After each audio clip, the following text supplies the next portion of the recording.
I'm Elena. I have had a 9-year career in communications in 3 very different companies. I'm a real people person at work and outside of work.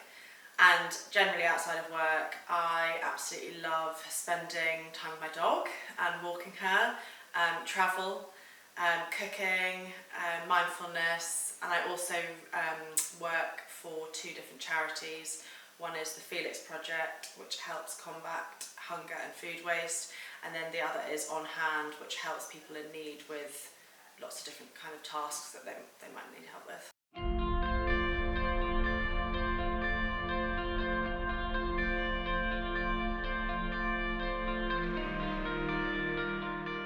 So my career path to date has been 9 years in communications. Started in an agency, then I went in-house to a big corporate hotel company, which was a FTSE 100, so a very different experience.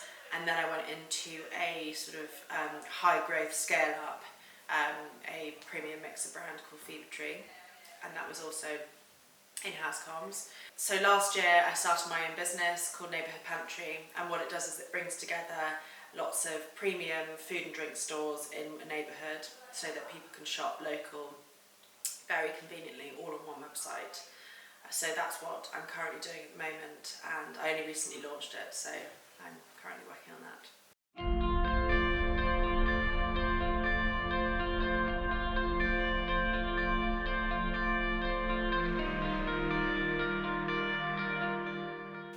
So in my roles that I've had as Global Comms Manager, they have been predominantly external, so that would be communicating to investors, consumers, press, mainly press, about a range of things. So that could be sustainability, it could be a consumer brand campaign, it could be corporate financial about the company's performance, it could be handling crisis communications. So that's the kind of external part, and then also internal communications as well, so ensuring that whatever is going on in the company or whatever the company wants to get across to its colleagues is communicated in a really effective and engaging way.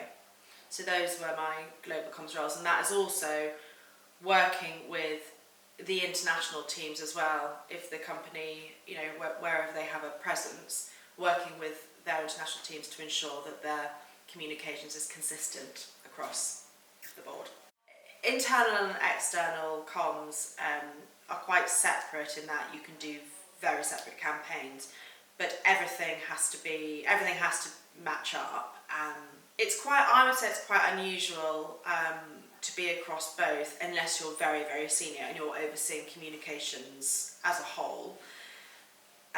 So up until my last role in comms, I only did external comms. So it's quite unusual to be going to do internal and external, but I think that comes from the fact that this was more of a sort of startup environment and you don't have a massive team doing loads of different things. One person does everything. But it's quite useful to have both perspectives and to be constantly thinking, if you're communicating about one thing externally, how does it reflect internally? Does it need to be communicated internally?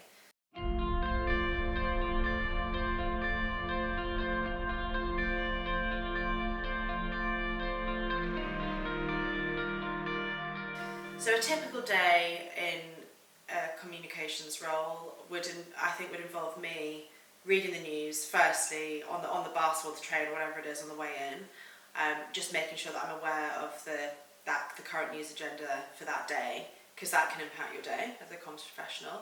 Getting in, reading press clippings for that company or for your clients if you're an agency, clearing your inbox, and then I guess turning your attention to anything. For me anyway, I would always start the day with the thing I wanted to do least or that requires the most brain power, which I think is called eating your frog.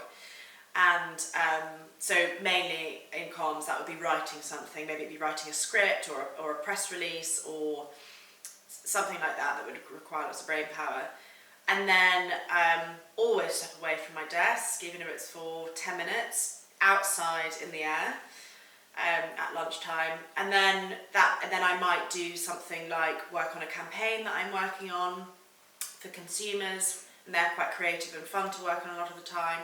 or maybe I'd be working on crisis communications and working on, you know, what our responses would be if a crisis happened. But ultimately in comms, you can have a great plan for your day, but you have to be prepared for your day to turn on its head, because something can come in and you have to deal with that immediately. And I'm sure that's the same with a lot of jobs, but that was very, very apparent in communications.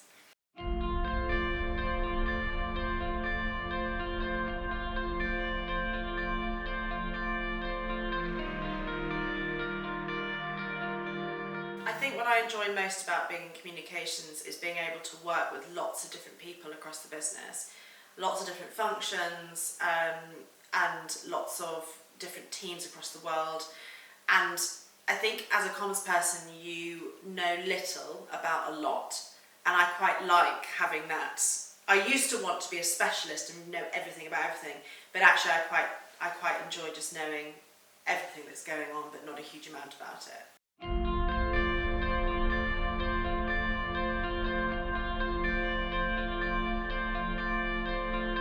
The toughest part, I would say, about being in communications is that your day can be turned on its head, and you have to appear prepared for that at all times.